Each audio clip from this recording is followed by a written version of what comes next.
Allah səni söhbətə çağırır. Əzizim, indi hiss etdiklərin səni incidir.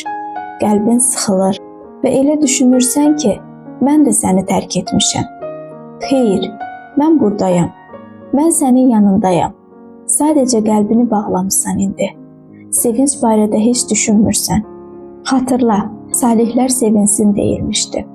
Bəli, sevinç tapmaq, hər şey məhv olacağı anda təşəkkür üçün səbəbləri görməkdir.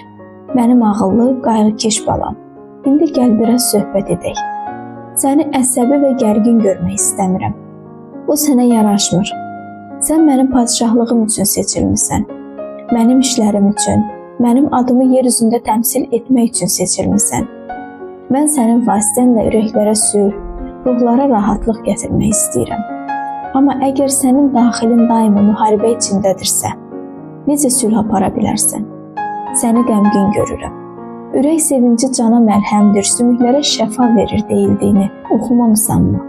Bu üz, bu kədər sənə yaraşmır. Sevimlim, mən sənin vasitənlə yaralı qəlblərə şəfa vermək istəyirəm.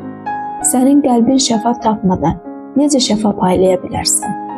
Səni daima sıxıntılı görürəm və bu məni incidir. Unutmusanmı sözlərimi? Ey yorğunlar və yükləri ağır olanlar, yanıma gəlin. İndi səni də çağırıram. Yanıma gəl. Mən səni dinləməyə hazıram. Mənim nə qulağım kar deyil, nə də gözlərim kör deyil. Mən səni görürəm və eşidirəm. İndi isə mənim sevimlim, gəl. Gəl danışaq. Salihlər sevinsin. Allahın huzurunda fərəhindən coşsun. Sevinib şad olsun. Zəbur 68:3